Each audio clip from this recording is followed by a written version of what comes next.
Welcome to Sinister Heroes. I'm your host, Danny Iniquitous. Thank you for tuning in. If you're new to the channel, this is a channel about Dungeons and Dragons where we try to take a darker turn with our characters and our abilities and our subclasses and try to maybe be a little bit more selfish and vile with our ambitions. So if you like what we do here, please like, share, and subscribe. Please keep commenting. There was no better feeling than to hear about some of the incredible builds, some of the great things you guys have done with some of your characters. It is incredible and so uplifting to have this great back and forth with you guys. It's awesome. So without further ado, we're going to jump right into our video about one of the coolest classes in the game, the Sorcerer, and a very personal favorite subclass of mine, the Draconic Bloodline.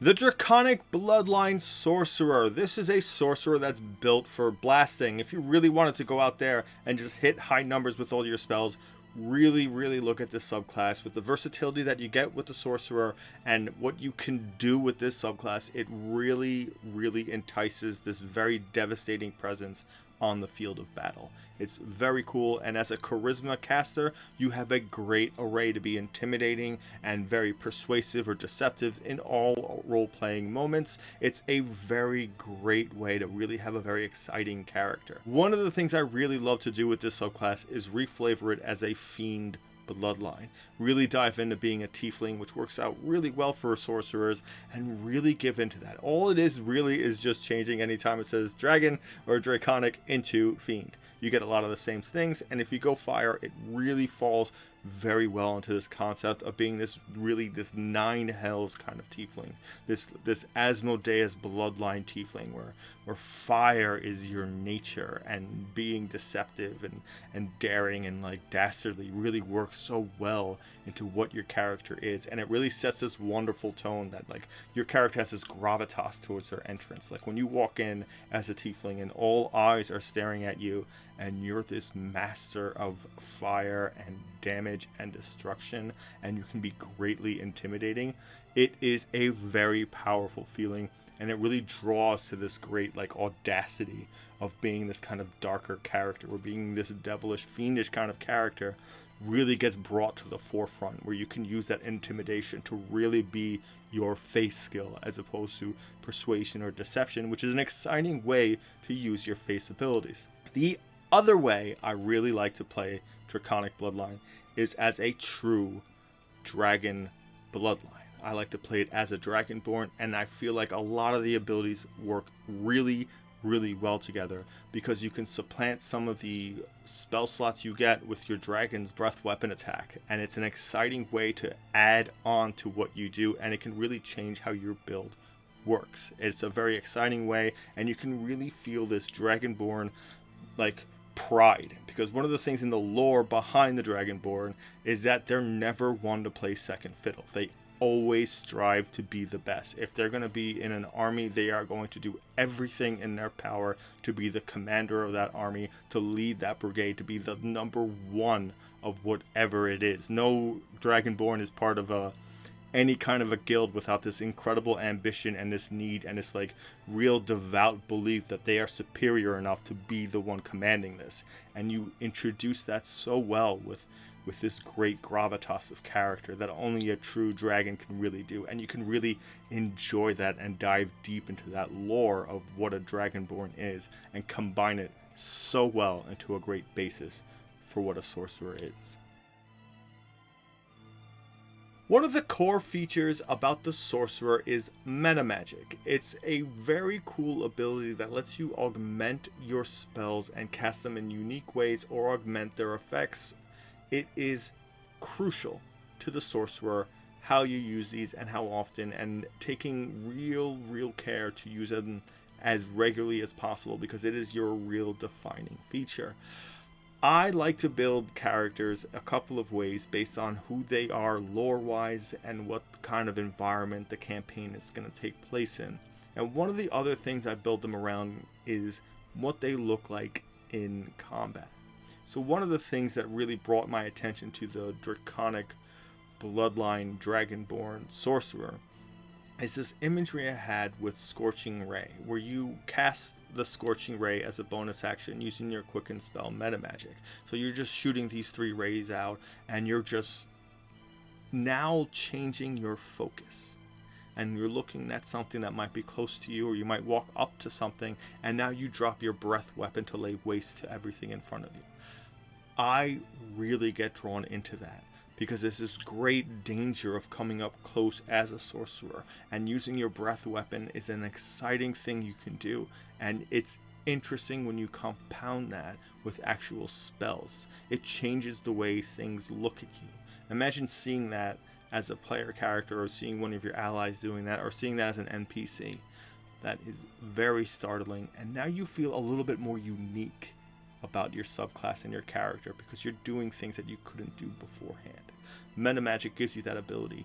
Really look into them and try and pick things that best reflect the subclass and not just the overall appeal of some of them.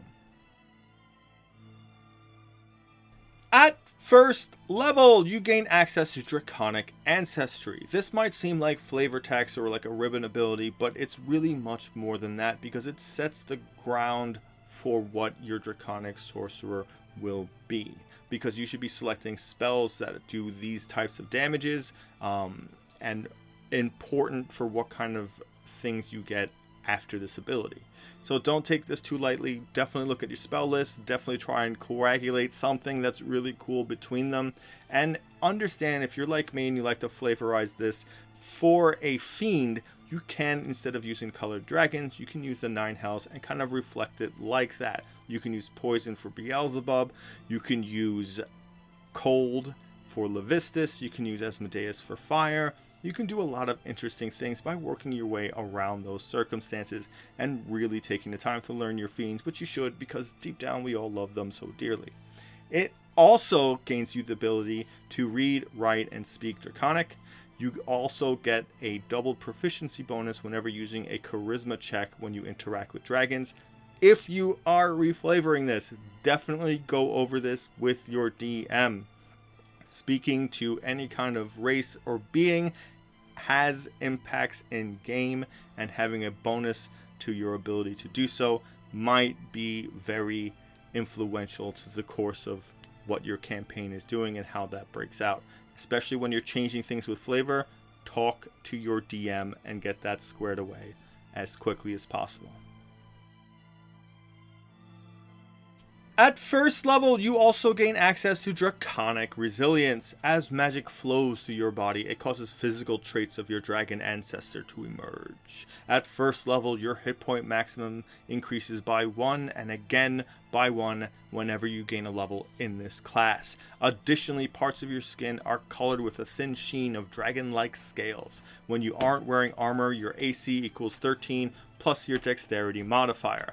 This makes you significantly more tanky. This gives you basically a DA hit die, and it gives you the availability to really, if you wanted to, get closer into melee and be able to do things that a sorcerer normally wouldn't. You would now be kind of on par with a Gish like a Bard or a Warlock, where you can have a couple of really great things to do in melee, or at least in a mid-range capacity. It's a very, very telling ability, and it's exciting to have. At 6th level, you gain access to Elemental Affinity. When you cast a spell that deals damage associated with the damage type of your Draconic Ancestor, you can add your Charisma modifier to one roll of the damage dice. At the same time, you can spend 1 sorcery point to gain resistance to that damage type for 1 hour. The resistance is a little bit tricky if you're playing a Dragonborn or a Fiend, because you will already have fire resistance, and if that's the kind of Draconic Ancestry you selected, it's not really going to benefit you, but understand fire damage does have the most spells tied to it. So unless you're taking something like Transmute Spell, you are really going to probably want to pick fire. That being said, what this ability really does is it really upcasts your spells. Fireball is 8d6. If you cast it, it's 9d6. If you just have this ability, it's 8d6 plus 5. You only get to add that plus 5 once, but it's just like upcasting it and adding a new dice into the roll. As you pick certain spells, the dice might get bigger and the average might get bigger and outweigh a 5. It's still a pretty decent roll on a damage die. This is something that's very, very cool. A lot of times you'll see people take feats like Elemental Adept because of this ability, or if you're a tiefling, Flames of Felagos, because it's just cool to wreath yourself in flames and then be able to deal 1d4 to anyone that attacks you. And it's just cool and flavorful to have more fire erupting from you when you're burning things to the ground. Elemental Affinity is a very cool ability. It is always on. You don't have to worry about anything. It makes your cantrips go farther. It makes your spell slots less impactful, because a now level 3 sorcerer spell can do the damage of a level 4 sorcerer spell, and you have a little bit more play with what you can do. It is something you do need to think about, because with Draconic Ancestry, your spells, all of your offensive spells should follow that same damage type, unless you pick Transmute spell as your meta magic, in which case you might want to spend that sorcery point on certain things to turn it. Whatever works for you, understand that this is one of those moments where like the blood of your ancestors boils under your skin, and it should be reflective in that. If I was a character that wasn't evil and picked an evil draconic bloodline, I would make that turn at this point. I would let the power go straight to my soul and corrupt me. I would really lean into that. If I was a tiefling, I would be loving my tieflingness so very hard the whole time. This would be that moment where maybe I went lawful, where I wasn't so chaotic and crazy, because the 9 hells are very, very lawful. I would encourage that. Encourage that nice deep change in who your character is, because now you're starting to be less of who you were before you gained your powers and more of your ancestors that gave you this power. And that's the cool thing to really work on and develop your character around. At 14th level, you gain access to Draconic Wings. You gain the ability to sprout a pair of dragon wings from your back, gaining flying speed equal to your current speed. You can create these wings as a bonus action on your turn, and they last until you dismiss them as a bonus action on your turn. This screams more so tiefling than it does anything else. Imagine a tiefling that's flying above you with these giant evil fiendish wings that look like leather, like bat wings, and it's just hailing fire down. The imagery is right there. It's beautiful. It's exciting. It's almost like that imagery of Illidan holding the skull. It's very cool, and you can kind of really reflect that and really be that tiefling that now flies up and just hangs out on spires and just looks down. And when they go maddened by the destruction and chaos withheld by the society around them, they begin to lay waste to their enemies. Or imagine being able to fly into a city and just carry one person and bring them over and save them, or bring them in and then slowly begin your onslaught. There are a lot of exciting things you can do once you reach 14th level, because your power has amassed to a certain point where you're very more influential and people are starting to look for you for help as opposed to you looking for them for quests. And that's a very cool dynamic, and you can really impart that in your games as a DM to kind of start bridging that gap to almost demigodhood that's only 6 levels away. You know, like when you're 20th level, you're able to do things that can shape the world, augment reality, and now you're only 6 levels away. Understand what kind of power that holds for your character, and you really gain to understand what that means to be level 14 or higher. So yes, sprout those evil fiendish bat wings and fly up there and rain down absurd amounts of fire, because now you have a way to stay away from melee characters. You have a way to be frightening to other things and just swirl around and do darkening things, cast darkness in strange places, and then use that to cover yourself and hide behind it while you're flying in the air. One thing to note, you do not hover, so if something knocks you prone, you are going straight down. The final ability you get is Draconic Presence. At 18th level, you can channel the dread presence of your Draconic ancestor, causing those around you become awestruck or frightened. As an action, you can spend 5 sorcery points and to draw on this power and exude an aura of awe or fear. your choice, to a distance of 60 feet for 1 minute, or until you lose concentration, as if you were concentrating on a spell. Each hostile creature that starts its turn in this area must succeed on a wisdom saving throw, or be charmed or frightened until the aura ends. A creature succeeds on a saving throw is immune to the aura for 24 hours. First and foremost, 5 sorcery points seems like a lot. Keep in mind you are 18th level. At this point, you should be accustomed to the recycling nature of sorcery points, where you cast a spell. If you don't have a bonus action, you consume a lower level spell. You're really not dropping a lot of level 1 damage spells at this point, so don't be too concerned about consuming 1 or 2 of them. You don't need mage armor because you have Draconic Resilience. So you might want to keep something like shield on hand, but outside of that, level 1 spells are pretty much just sorcery point pools. Keep that in mind. 5, really not that big of a number when you can just frighten everything in 60 feet of you, preventing anything from coming towards you. That is very, very important. It also gives them all disadvantage. You can also fly up and stay out of melee range and still prevent things from coming towards you, which you can move around the battlefield a little bit more easily and cause people to have to move in very peculiar ways and maybe protect some of your teammates. I love fear. Keep in mind you can use this to charm. Say you're in a big area with a lot of people that need to motivate into doing something for you or need to rally.